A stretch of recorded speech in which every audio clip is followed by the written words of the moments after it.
When the Lord your God brings you into the land you are entering to possess, and drives out before you many nations, and you have defeated them, then you must destroy them totally. Make no treaty with them, and show them no mercy. Do not allow any of them to live. This is what you are to do to them. Break down their altars, smash their sacred stones, cut down their trees, and burn them in the fire. For you are a people chosen by the Lord over all others on the face of the earth.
When God is on our side, we can commit any crime. We're absolved individually from that crime by believing that we have a higher sanction. And that's the danger of religion, in that it allows people to do that. It allows them to kill without a shred of conscience.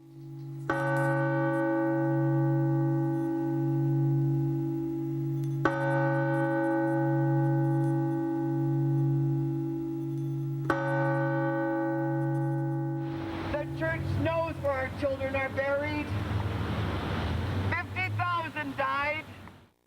Even in the sunlight, the Alberni Valley was draped in fog that first morning I arrived there in the spring of 1992.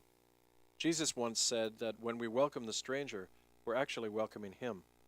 But how could I have known that by opening my door to him and to so many others, I'd be closing the door to all that I knew? Nothing was clear to me at first. I felt like I was on the brink of something, like standing on a dock, waiting. What was clear was that I was heading for a job interview at St. Andrew's United Church in Port Alberni, on Canada's west coast, where I hoped to become the minister. When I walked through the doors of that church, I knew there was a deeper purpose that had brought me there.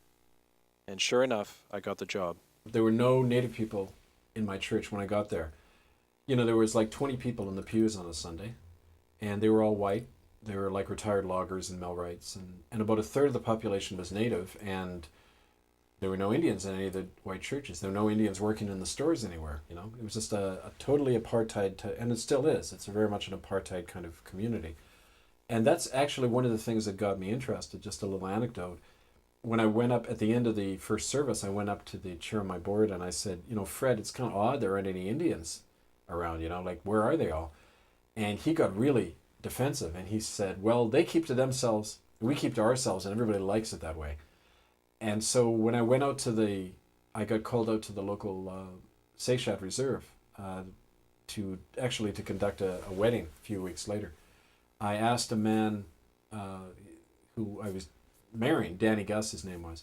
He was a retired native fisherman and he had gone to the Alberni school.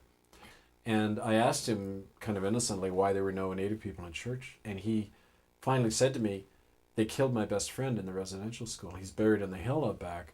And the church people all know it. They don't want us in their church. So it's kind of like right away, bang, it was in my face, this reality. These two worlds living side by side, not just Native and white, but kind of an official world, the official history, and then the unofficial buried history. But Danny Gus wasn't the only Indian who told me of murders in my church's residential school. In my first year as minister at St. Andrews, I spent most of my time just visiting people and getting to know them. That was my job. And my first job was really to open up my church to as many people as possible, including the Native population. in doing that, as more and more people came into the church, I gave them a platform. They began to talk about crimes they witnessed in the Alberni Residential School, which was run by the United Church for over 50 years. And they described children being killed. They described pedophile rings where children were being passed around between the Indian agent and the priest and other people like that. Yeah, I had an open pulpit policy, so after my sermon, people could get up and comment on it or share any of their own thoughts in that. And in the native, What did the whites do? well, the whites would get up, occasionally a logger would get up and defend the logging and that kind of thing. And, people had the chance to say whatever they wanted. And Native people in their tradition, they have like speakers who are officially delegated to talk. And so to give you an example, there was a man, Alfred Kietla, who got up and began praying in his own language in church, which was quite something. It was quite beautiful when he did that. But then as speaker, he began to talk about other things, and other people who got up would then share stories of children being murdered in the Alberni Residential School. That was later confirmed by a woman called Harriet Nahani, who actually witnessed a murder of a little girl by the principal of the Alberni School in 1946. Well, this fellow who Harriet claims killed a little girl called Maisie Shaw, his name was Alfred Caldwell, and his daughter was right in the congregation. She was part of the old guard of my church. Did you believe it?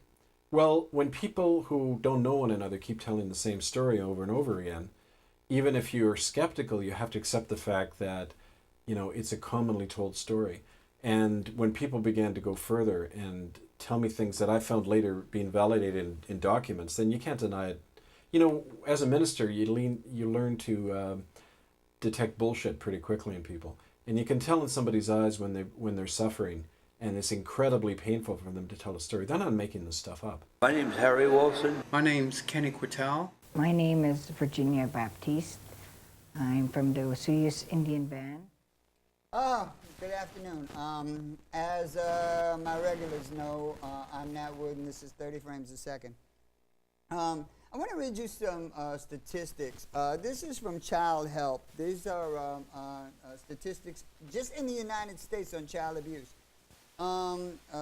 It says children are suffering from a hidden epidemic of child abuse and neglect. And every year, 3.3 million reports of child abuse are made in the United States alone, involving nearly 6 million children. That's because some people rape whole families, more than one child at a time.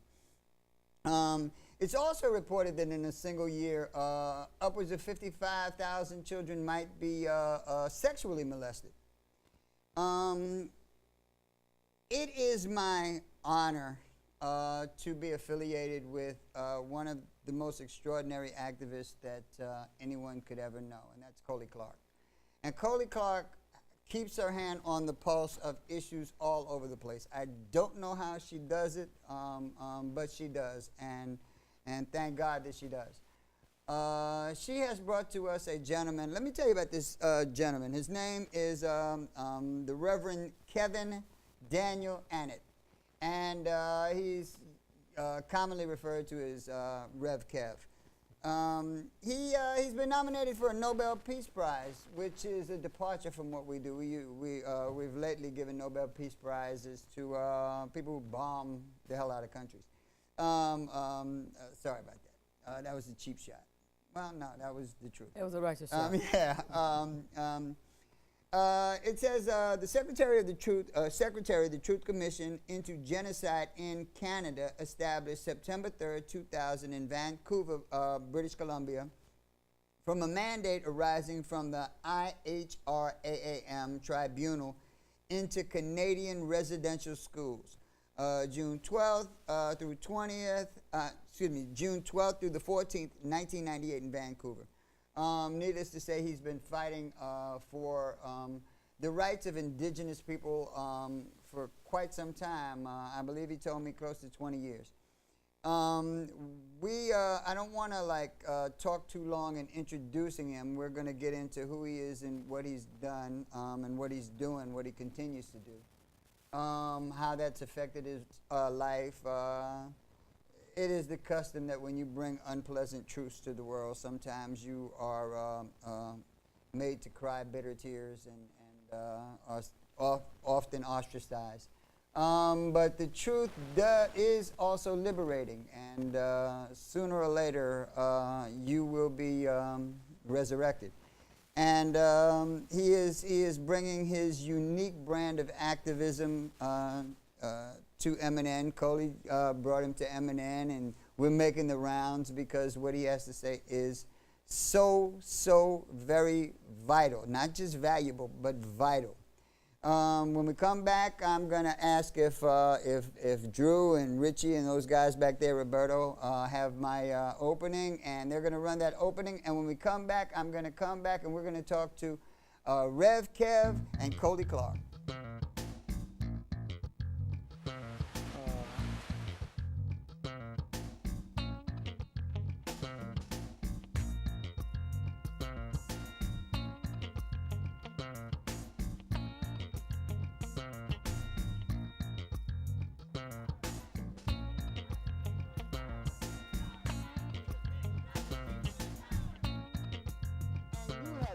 That into the fact where the victim is now the perpetrator and the perpetrator is now the victim.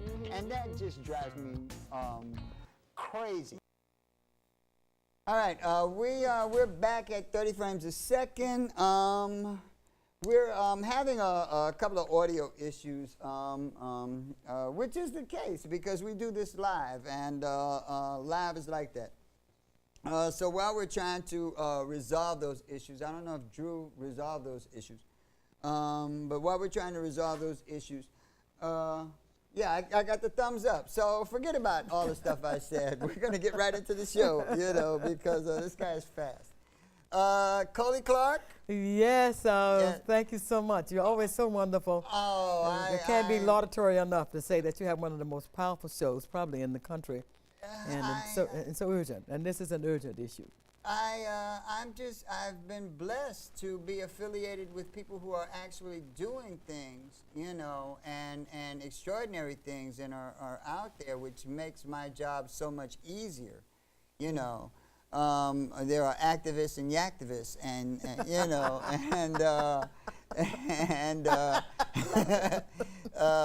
you have always come by with extraordinary issues, extraordinary people. You fight for people who don't have a voice or not even acknowledged as human beings, and you make me what I am. You have brought this gentleman here. Kevin Annett, Reverend Kevin Annett. Rev Kev, the one, the only. Give us your name. Kevin actually was inducted into the tribe. He has a tribal name. Wow. So your tribal name. In Cree, it's Buti Tamsawak, which means, well, has double meaning. The one who owns himself, it also means eagle strong voice, depending if it's a Cree or a Ojibwe dialect. But all right, so it's eagle strong voice. It's all good, like we said. So we're here with Eagle Stronghorse. Yeah. And I'm very pleased to be, and I won't take up much time, but I just want to remind the audience that there was a brother that picked up some disciples in Galilee and a couple of thousand years ago, 200, I guess 2,100 years ago now. But he said some great things in parables and proverbs. And one of the things he said near the end of his life was, "Inasmuch as you do it unto the least of these my children, you do it unto me." So what has happened here is an assault on Jesus Christ. Not just an assault on his wisdom, not just an assault on his godhood, but an assault on the very godliness of probably one of the greatest gods in our history. And he was real clear about that, Kevin. I mean, and so we're talking about the murder, the mass murder, not just murder, but mass murder, notably genocide, between 1923 and 1996 and continuing in Canada. We're specifically speaking about Canada here, but we could talk about the United States. We're talking about more than 50,000 children who were actually absolutely murdered, raped, molested in all kinds of ways, worked to death, murdered. And I'm asking New York to please receive Kevin, to listen to him, not just because he's been nominated for a Nobel Prize for Peace, and he should be nominated for his hard work, the destruction of his own family. His family was destroyed. So let's welcome Kevin. Kevin, I'm very pleased that Annett agreed to have you because Yeah, we're fixing his microphone. Like I said, we're live. well, yeah, go ahead, but we need to talk about this. No, we're gonna get him in there. I don't want to pay my technician. No, no. Rev Kev is from Canada. He's from Canada, Vancouver. And I believe because I talked to him beforehand, Drew is. I'm going to take a chance and talk to him. Eagle strong horse. Right. All right. So we're gonna take a chance that your mic is working now, and I want to introduce Rev Kev officially to the audience. And I talked to you a little before the show started, and I asked you a few questions, and now I'm going to relate to some of those that I can remember to my viewing audience. One of the things that I asked you was that even though this deals specifically with your church, and you said that that's like the Canadian equivalent of Presbyterian and Methodist. And Methodist. Yeah. That your activism, that your desire to positively affect children, especially indigenous children, stepped over people, that you have gone into other religions and other lands, and that each time that different religions and different lands bring about different circumstances, and those circumstances not only impact how these things are dealt with, but they affect you as a whole. Yeah. Give us some insight, some background into some of the challenges. Well, it's like you say, it's no respecter of religion or country. It happens everywhere. Mm-hmm. Like those statistics alone are showing us how huge it is. But when I began to learn these things, it was at first in my church, but very quickly I began to get calls from people all over saying, this happened to me. I was in a Catholic school, Anglican school. I mean, I was getting inundated with this just by being publicly talking about these things. So I learned right away that it was something a lot bigger and a lot older than just a law passed in Canada that incarcerated Indians in early 20th century. It goes back many centuries, as we know. So you learn as you go in this stuff, and I couldn't deny it any more than I could the first Indian who told me about what had happened. Right. And for me, it's a personal journey because being African and indigenous. When I heard this, it just brought back all of the stuff that happens in the United States, and the fact that my great-grandmother or my grandmother's grandmother was, and they actually took her children and sold them from her. Told her that they were slaves because, and decided that they were black. Right. They made a decision that my great-grandfather was a black man. Right. And so, you get this stuff, and so the rape, the abuse of the children, of the women, and the killing of the men. There's a little town out west, they tell me, in the Arizona area, where they actually have a little museum that talks about 127 ways to kill an Indian, and it still stands. Right. Now, I'm probably not supposed to say this, but Reverend Annett is not the only person who owns himself. There's a discrepancy between Jesus and the Bible. And there is a discrepancy between Jesus, the Bible, and the way that human beings interpret the Bible for their own ends. Lately we've dealt with an issue about gay marriage, and one of the things they say is that in the Bible, marriage is between a man and a woman. And I'm trying to figure out what Bible that is. Because when you look at traditional marriage as it was in the Bible, it was basically a bartering system where some old man bought some little girl as soon as she hit puberty for an ox and 2 chickens. There was really no, a dowry. Right. This was the girl had no say in the matter. This was not some sacred thing. As a matter of fact, we as people have just recently begun to even pass laws that respected the rights of children in any event, Right. you know. Well, because, you know, we're coming... Women in any event. Right. Well, I haven't I even live in gotten the to women, United but States. anybody, you know. Right. We're right, coming out you of that know. long tradition in Europe, in the Greek culture, who didn't even consider women and children as human beings. Correct. The Roman laws, which made everybody property, all of that entered into Christianity, European Christianity. Correct. And when you're talking now about the Vatican, Right. actually having a law saying that when a child's raped, you're to cover it up Right. in the church. That's right. coming out of thousands Wait a of minute, the years Vatican of tradition. said what? There's a law in the Catholic Church called crimen solicitanus. And Say that slowly. crimen, it's a Latin word, crimen solicitanus, Right. and it means the crime of solicitation. It's a Right. law on the books, Right. Catholic law, Right. and it says when a child is raped anywhere in the Catholic Church, the priest and the bishop are to cover it up, and the silence, it's called the silence of the Holy Office, Wow. imposed on the victim. Wow.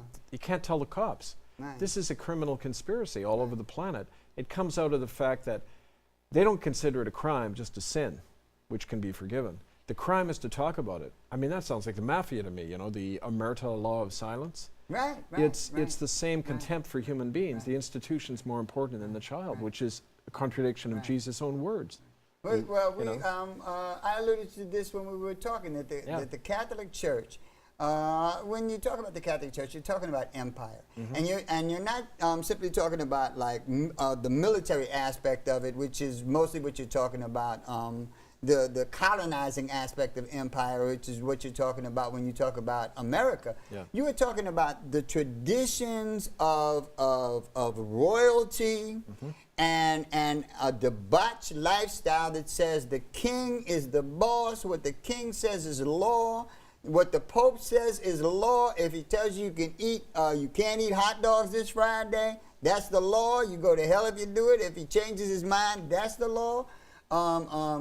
It is an empire that protects the royal aspects of that empire, and their laws have been 2,100 years in the making. Well, you know when H. Rap Brown said violence is as American as apple pie, you can Yes. say very easily that genocide Right. is as Christian as the sacraments. Right. Amen. You know, and H. Brown, by the Christendom. way, is buried down beneath, about 6 floors down. Jamil, right. Yeah, they got him buried down there, yeah. folk. And we need to be protesting Right. that he's taken out west, I believe it's Arizona again, and placed in a jail facility where he's actually deep underground. I was talking to former Attorney General Ramsey Clark about a month ago when I received that information. I didn't realize that, I know they moved him around a lot, but I didn't realize that the last one, they buried him underground. But you know, you're saying something very important here that I think that we all need to hear. If you tell me that in church doctrine, my children, grandchildren, great-grandchildren go into church and they're abused by a priest or someone in that church, or by a preacher, whoever, they have to shut their mouth. I got to shut my mouth.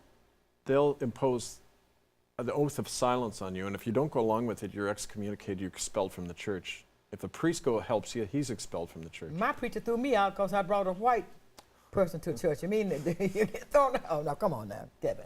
Yeah, that's the law. You can look at it, you can read it. Right. Whoa, New York. Yeah, I was raised Catholic. I'm gonna tell you, it's gangster. Its primary influence is fear. And fear of death is worse than death. So fear of eternal damnation and excommunication is very, very difficult to overcome in moving forward. Yep. So the programming is that deep. Correct, and it goes from the papacy to the Council of Cardinals, all the way down to every single. That's clear in the document when you read it, and folks can look this up at one of our websites, hiddennolonger.com. You go to Appendix 9, we reprinted the whole law, and in there it's really clear that it's coming right from the pontiff's office. This is the Pope himself authorizing this. This isn't some low-level minion or a Catholic, you know, which is what they do. They always make it look like it's somebody else. Yes. You know, this is policy right from Rome. Right. But I got to say too, as clear as that is, we're not just talking about the Catholic Church. Right. No, We're we're not. talking about all the Right. churches in practice do this. Right. My own church, the United Church, one of the most former church, one of the more liberal denominations in Canada, they do it all the time. Right. They move known rapists around church to church. Right. And so I don't know, I guess... And the rapists they're talking about are the preachers and the priests. Right. Yep. That is what we need to be hearing, that the preachers and the priests. Mm-hmm. I heard something about recently that Attorney General Holder refused to engage a prosecution of an older brother out west somewhere who was raped by a priest. And that the Vatican can't be sued. Is that true? No, it isn't. It's that the governments won't sue them. Not that they can't be. That they won't, because they've got an arrangement. And this is the United States of America government I'm talking about. The Attorney General of the United States of America. You know what these folks are doing? There's no cardinal or bishop anywhere in the church that hasn't gotten there if he wouldn't protect child rapists. So they're all complicit. Right. And what you're saying is that there is an American lawyer, Jonathan Levy, in Washington, who's been trying to sue the Pope for years. Right. And he hasn't been getting any help from the government with it. Because what he's claiming, which is true, is that this is international obstruction of justice. This is telling citizens of another country to break the laws of the United States in order to protect child rapists in the Catholic Church. So why aren't they being branded as domestic terrorists and traitors under the law for telling people to break the laws of the United States to protect their own, in-house rapists? Right. Not one person has ever been prosecuted for that. No, there is one. William Lane, he was a bishop in Philadelphia. He went to jail last year for the first time in American history for protecting child rapists. But they only nailed him. They didn't nail the Pope or the cardinal above him. Right.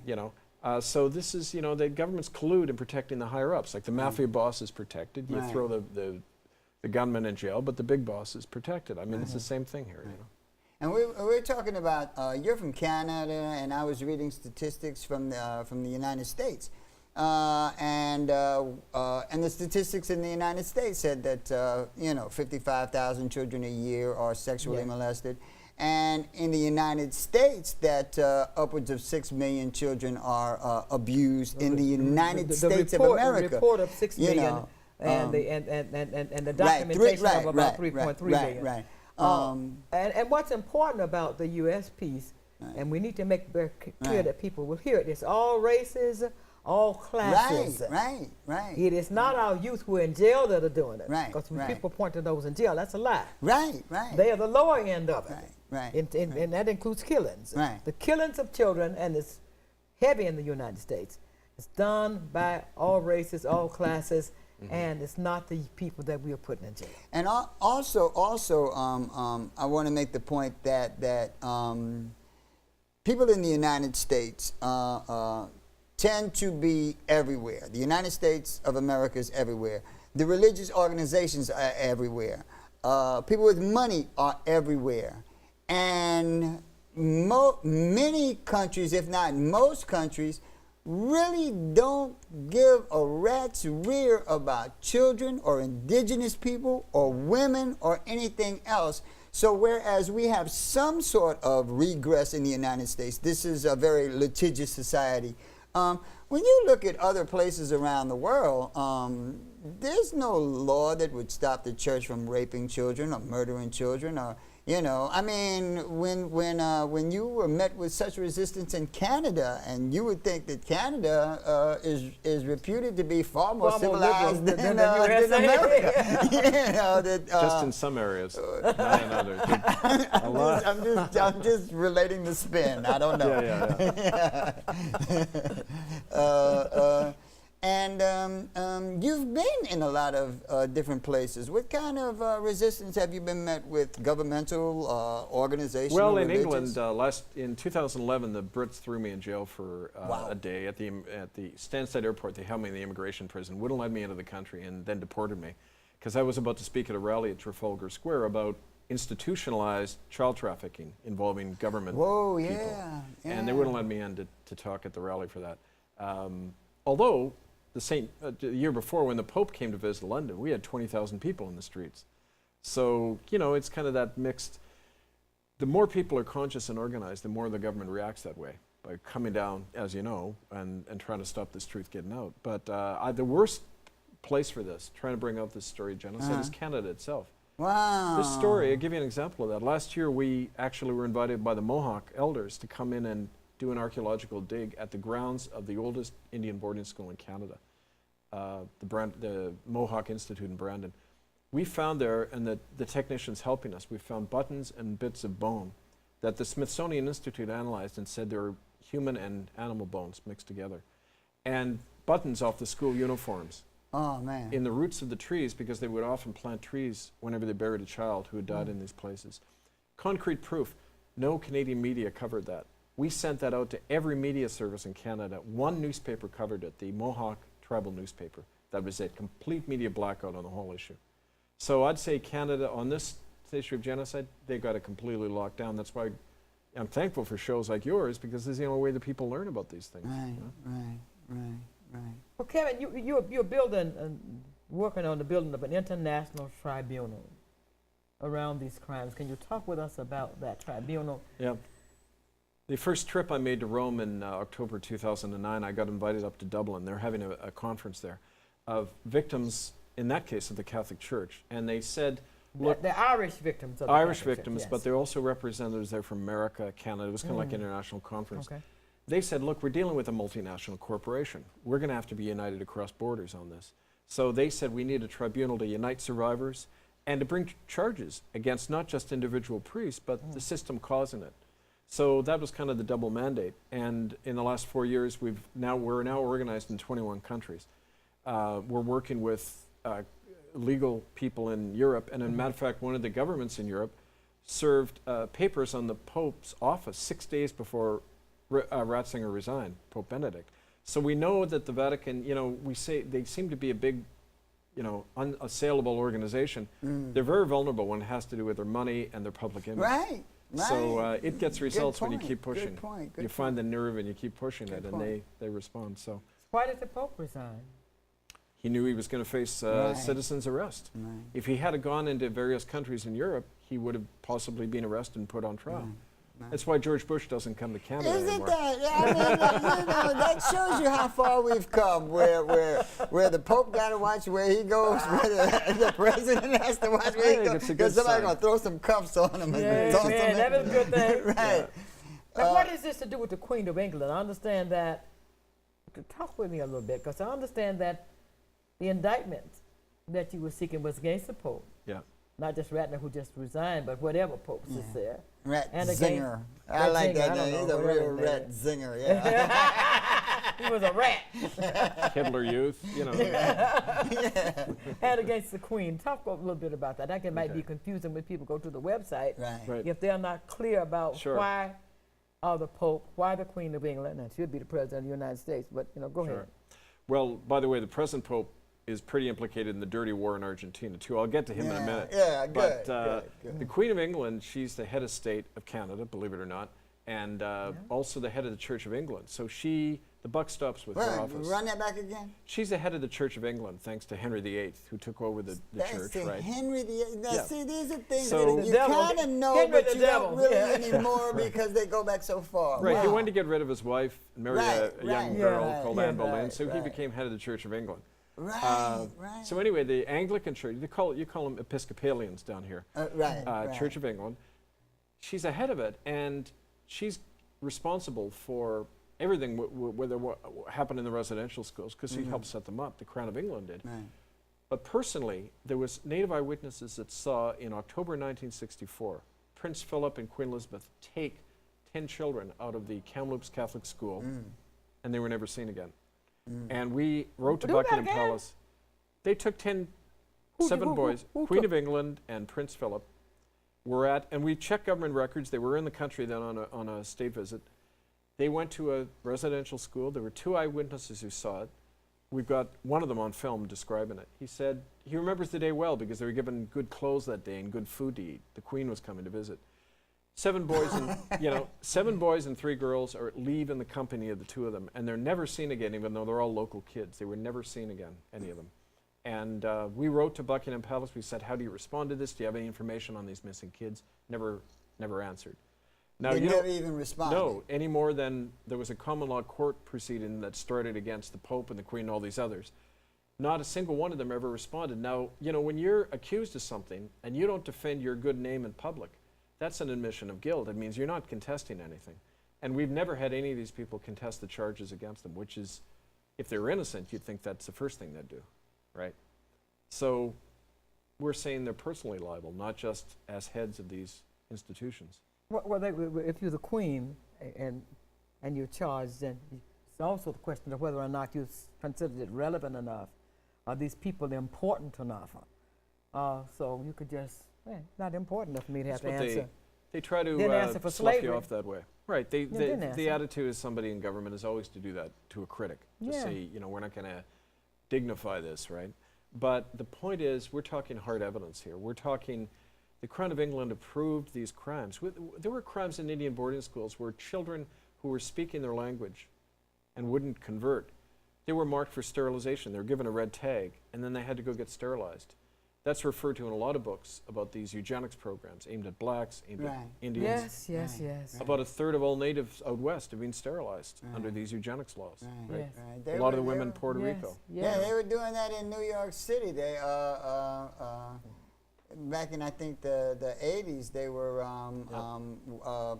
women of color, women of color on welfare. They were having they were taking out their uteruses or something, or they was doing something to sterilize them. Well, Robert when they went in, Robert McNamara, architect of the Vietnam War, he got put into something called the Population Reduction Program with UNESCO. It was commissioned by UNESCO and the World Bank. And he, in an interview in the 1980s in Paris, he said openly, there's certain groups that population has to be reduced. Certain groups. Now, we wouldn't mention who those were, but we all know who he's talking Well, about. Depo-Provera was a big piece for Depo-Provera. It's a drug. Right. Supposedly it treats cancer or something. Right. It's used to sterilize. And in Mississippi, we caught them red-handed at a community center with a daycare and a family health center. Depo-Provera was there in the refrigerator, of all places. What's and the name of that? Depo-Provera. The Lilly Foundation, I think, was the initial. Lilly? Yeah, Lilly. Well, Lilly. They fund the churches, by the way. Hey. The whole But that Depo-Provera, pharmaceutical, which was taken off the formulary in the United States, supposedly. So it was in Mississippi, but it was not on the health department's formulary. Was regularly sent out and is still being sent out all over the world. To unsuspecting women who don't know that they are not only the potential for cancer and other stuff, but also sterilizing themselves. But they also sterilized groups of white women, primarily women that was said to be, low IQ. Whatever you do. But mostly it's black, brown, red. Definitely. But, the so-called low IQ white woman also gets sterilized. The sacrificial lamb. Yeah, somebody needs to get me some switch, New York. I tell you, we need to get some switches. We need to go visit the Queen, and we need to get some switches. How aggressive has the UN been in rooting this atrocity out? Not aggressive at all. As a matter of fact, there's people within the UN we've spoken to. There's good people like in any system, right? But as bodies, no. They've had a convention on genocide in place since 1948. It's been applied twice, in Serbia and Rwanda.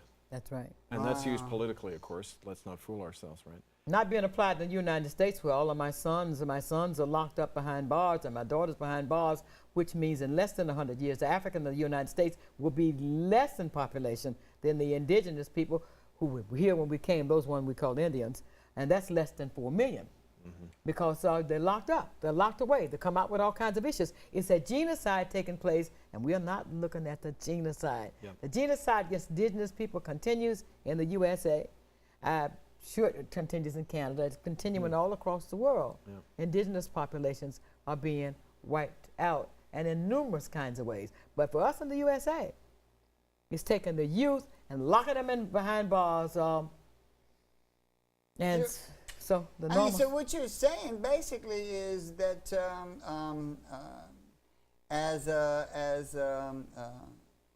my good friend Andrew Padilla put it, race matters. That there are some people who are thought of as having less value. That the majority of people on the planet are deemed to have less value than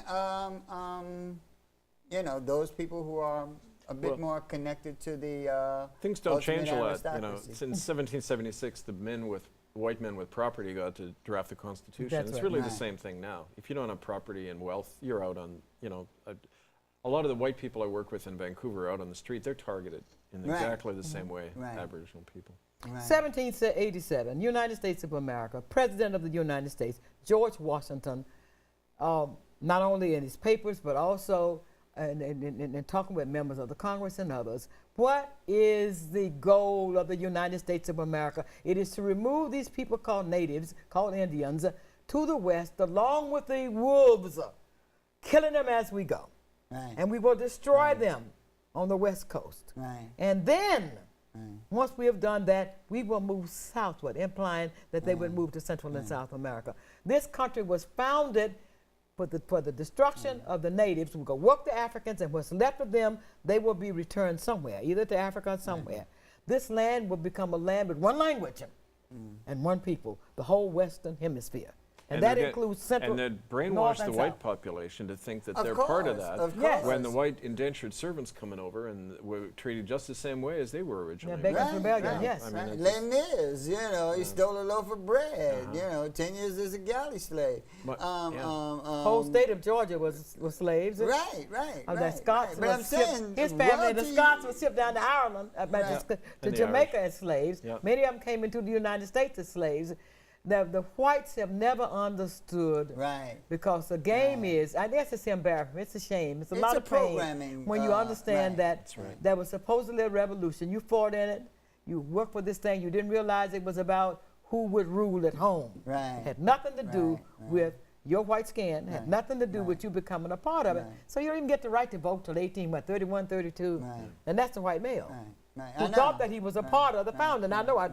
when you teach college, you got these students who Right. assume, well, it was founded for us. Say, who? Right. Say, who your people? CPAC just had a convention, and it was very interesting because, you know, I'm from America, so I kind of see how the devious think before they actually say it, you know. So I see things coming. You Yes, know. yes, yes. And we've been dealing with the issue of the browning of America and how the vote was like shifting to black and brown people Right. more and Yeah, more yeah. and more. And I said, and I said it out loud, you know, long before they said it, you know, that the solution is to bring in, because we don't have enough white people to actually breed themselves back into the majority. So we have to bring those white people from other places. So the plan would be naturally to make more Europeans, white European citizens, and make it more difficult for black and brown people to become citizens. Right. And didn't Donald Trump say it straight out of his mouth at the CPAC convention, you know, that this is a logical step. You're not going to breed more white people, you know, you're Well, running... like immigration laws in the early 20th century were designed that way too. Correct. Sure. Just going back to that. yeah. Correct. So that we can continue our correct, goal of correct, taking over the correct, entire, correct. not just the Western Hemisphere, but now it's Africa, it's Asia. Right. I mean, it's the whole shebang. Right.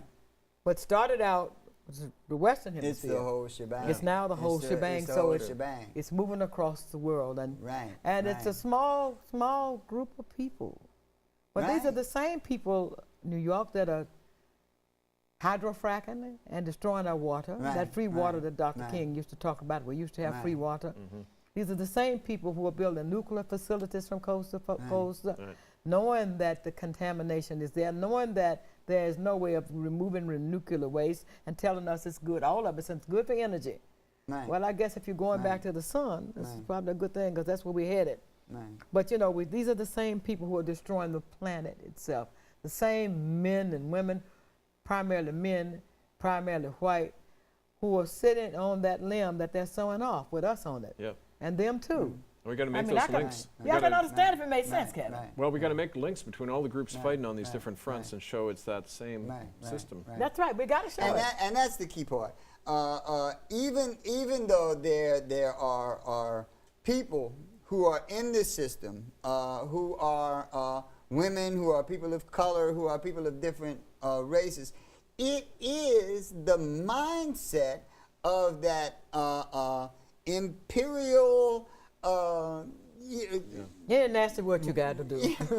You know, but it's the same system, so it's the same mindset. You know, it's white supremacy is not really accurate to describe what it is, because it goes back to the kings and the queens and the rulers of Europe and the monetary systems that they put in place. It's not a race; it's a group. It's a culture. Group. It's a culture of domination. It's a culture of domination. And you get it in the Bible. I mean, all the Deus, Dominus, all of those terms mean to dominate. They're Latin words for God, means to dominate and conquer. Right. Not the goddess of the planet that unites all of us, you know, God being life. God is death in that tradition. Right. And that's what we're fighting. We've been talking, and if you get a chance, put the number up. I forgot all about the number, because, and if somebody wants to call in, we only got a short amount of time left, so call in. I've been like, just, you know, my mind is blown. It's hard when we're talking about children. We're talking about the world's children.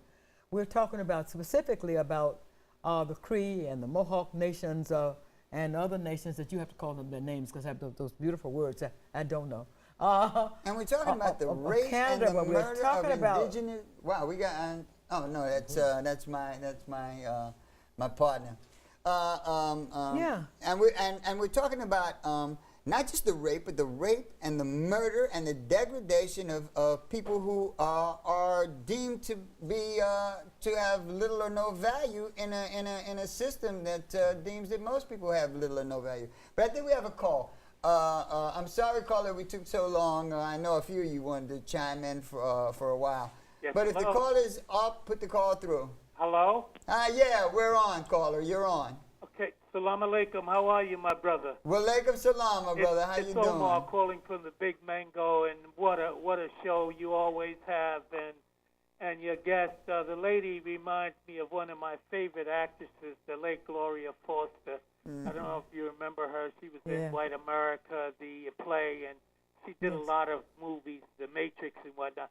And her facial expressions and her gestures, she's a beautiful sister. A lot of warm vibrations. Oh, thank you, brother. And the gentleman that you have with you, I lived in Canada. Rev I lived in La Belle Province when Prime Minister Trudeau, may he rest in peace, was there. And two of my three children are Canadian by birth. And I did a lot of work with the Red Power movement, Morley Loon, Chief Dan George, people like Gordon Lightfoot, Buffy St. Marie. So I'm familiar with that struggle. In Canada, whether the brother knows it or not, they've gone completely right-wing with this guy, Stephen Harper. Yep. He's a clone of George Bush. Him and George Bush were very tight. So Canada has gone through a whole right-wing type thing in the past dozen years, and I don't know if he's probably familiar with it. But, you know, getting back to what we were discussing, especially Rap Brown, happy birthday, Rap. He's a Gemini. His birthday's coming up around the 28th of May. So I did a lot of work with him in the movement. I forget, it's Al-Haj. I forget his Islamic name, but he's not known as Rap Brown anymore. Anyway, happy birthday. But my question to you deals with church. I also came out of the Catholic tradition. And Jamil was that Al-Amin. Right. Okay. Jamil Al-Amin. I'm from Student Nonviolent Coordinating Committee as well. There you go. Brother Omar, get to your question, because we have another call and I delayed the call too long. I'm trying to get to it now if I can. Yes. My question to you is about the church. I used to be an altar boy also in the Catholic Church. And to be honest with you, I never saw all of this molestation and stuff that was going. But what about Catholic priests like Father Lucas? He's very progressive. He's been in the movement. If you read the autobiography of Malcolm X, he says, I met a young Catholic priest who was more militant than me. And he's talking about Father Lucas. So what do you say about people like him? He's been a priest for almost 60 years now. Yeah. His birthday's coming up soon. What do you say about progressive people? When he wrote that book, Black Priest, White Church, they made sure he couldn't forward his progress in the church. So you do have a lot of priests who have been speaking out about this thing and who are very tied in with the movement. Right, what about brothers like him? I'll hang up and listen to you. All right, I'm going to let you respond. I love you. I want to take the next call before you respond, just to let him get it in. Keep that in mind. All right. We had a call. We lost Yep. it. Go. Okay, well, true enough. I mean, I work with clergy all over the place who are struggling all the time to bring this stuff out. A lot of them end up outside the church because of what they have to face, and they spend so much energy just trying to make headway that they realize they can do a lot more outside. But even for those within it, we're not talking about individuals or people's beliefs. We're talking about a corporate structure at work. Right. The corporate structure Right. says if you Right. want, and I faced this Right. myself when I Right. started bringing Right. people into the church. They Right. said, you have to ultimately say, who are you loyal to? Right. Your own conscience Right. or the institution. Right. And, you know, I find a lot of people who can't make that choice Right. go under Right. ethically, personally. You know, they learn to adapt, they learn to accommodate, they learn to look the other way. Those that don't forget we're dealing with a very crafty institution. It's been surviving over 2,000 years. It knows how to co-opt dissent. Right. It knows how to put a face on itself. The Jorge Bergoglio, who's now the Pope, Mm-hmm. was involved with the dirty war in Argentina. He bought Exocet missiles for the Argentine dictatorship. He turned a blind eye when his own priests were tortured and killed in Argentine prisons. He even helped traffic their children. I was ready to say they was in Okay. child trafficking. Now, he's now pretending that the Catholic Church is putting on a new face, is the church of the poor. Well, are they going to cut ties with the mafia? Are they going to give Right. away the wealth to the poor? Are they going to revoke these laws which allow child rapists to I mean, are hide they out going in to the church? return the wealth they've taken Exactly. from us? Are they going to Yeah. return the land they've taken from Yeah. all over the world Yes. to people? Right. Are they going to cut their corporate, you know, one of the biggest, wealthiest institutions on the Right. planet? So the proof's in what they do, not what they say. But Right. the church periodically does that to make themselves look good, to put on a new facial Right. Right. mascara, if you like. People who want to serve the people and Christ don't have to do it through an institution. They don't need the institution. We all know that. You just live it in the world. So, I mean, I think we have to make a distinction between what's being presented for people to keep them tied in, to keep money going to the collection plate, Right, right. and what's going on in practice. Right. Now we're running out of time, and I want to get this in before Yeah. we go. But I just want to say because what you said is so on point. If I can quote the late Adam Clayton Powell Jr., I'm here to represent the people to the party, not the party to the people. And we are guilty of that in the quote unquote activist community too. Sometimes Amen. we get so regimented in our traditions Right. and the way we approach situations that we become apart from the people. Right. I do not serve the activist community. Yes. I serve the people. Exactly. You know, I will always serve the people. I have disagreements with many people in the activist community because I think that you are so busy talking a whole lot of nonsense that you are getting away from the issue of the people catching hell. Yes. That we have to, like, you know, that this is a labor of love. It's not just I hate the white man, you know. I mean, you can make nice jokes about the white man, but this is about the people, Yeah. you know. So I don't want to make it specific about any individual. We got a call. We're going to take this call, and we're going to get you in. While I'm waiting for the call, I want you to know I have a card here. Maybe you can zoom in on this a little bit. I'll put it down. Maybe you can. I don't know.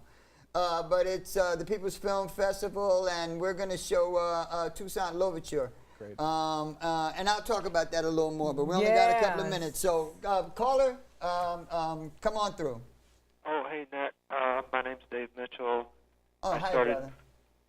I just started watching with Paula Gloria a few years ago, your channel. Wonderful. I love all of you, Nat, Coleeta, Reverend Kev. Gives me new hope for Christianity. God bless. Oh, thank you, Thank you, brother. brother. Thank you. Thank you so much. My interest is in how Christian missionaries meddled up in the Ottoman Empire in the late 1800s. Did you catch that?